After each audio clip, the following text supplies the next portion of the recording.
I'm fixing chicken cordon bleu tonight, which means blue ribbon, and is also one of the best cooking schools in France.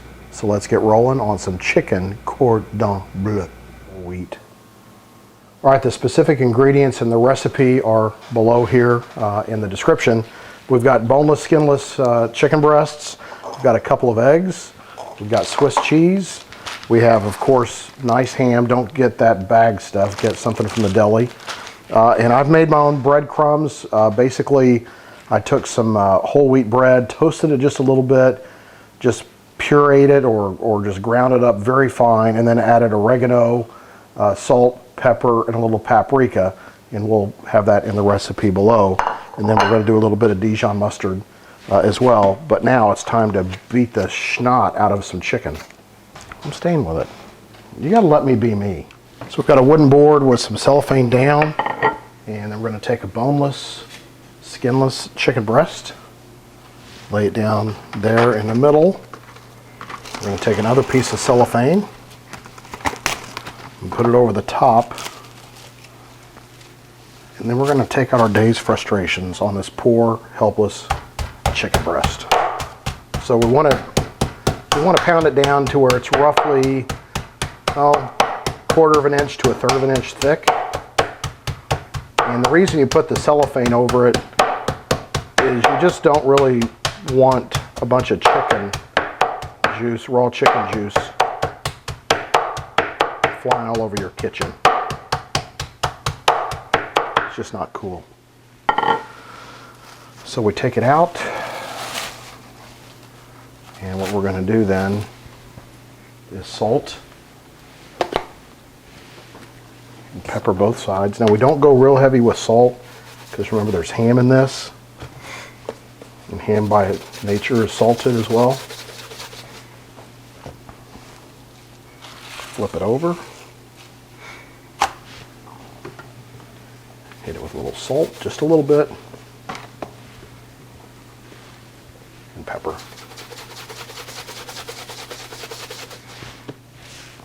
And then just start stacking them on a plate. Got 2 more to go. All right, we've got our ham out, our Swiss cheese, our Dijon mustard. One of the things that I do is I get the ham and the cheese out that I'm going to be dealing with. I don't keep grabbing into the packages to pull it out because we're dealing with raw chicken, and that's cross-contamination. So I don't get really anal or fancy about how I assemble these. A lot of people like to tuck the ends in. Unless it's a chicken Kiev where there's butter, I don't think it's really that necessary to get too serious about tucking the ends in. So it's more of a jelly roll for me that's kind of unsealed. So let me just show you what I do. Put down a little Dijon mustard. Move it around. Now I'm going to hit it with a couple of pieces of ham. You could certainly use prosciutto. I think prosciutto is a pretty rich flavor. I like ham in my chicken cordon bleu. I just have fun saying that. So we're going to roll this up now.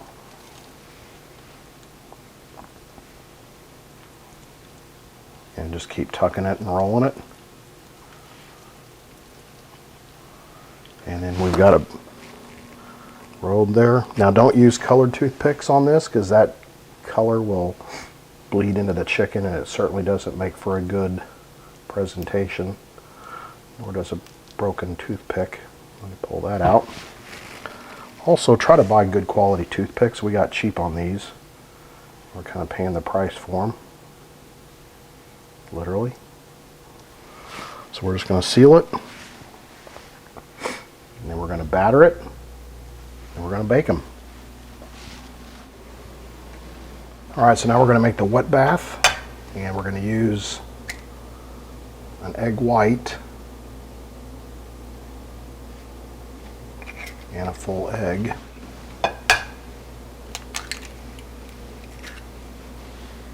And just a touch of club soda. Not a lot, just a touch. Just whisk it up. You can also use melted butter for this part of it. And then what I'm going to bake it on is obviously a cookie sheet with a cookie cooler. or whatever you put cookies on to cool them. I like raising the chicken over the surface, not having it sitting in its liquids. I think it creates not that soggy bottom, which I hate.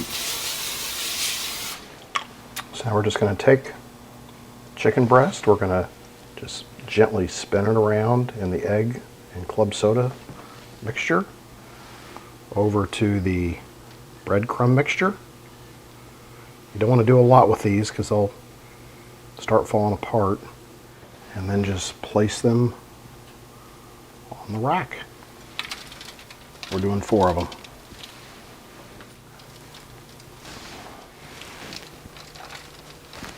All right, into the oven, preheated to 370. Should be about 20 to 30 minutes, depends on the breast size, but you want to cook it around 165 to 170 internal. Time to pull them out.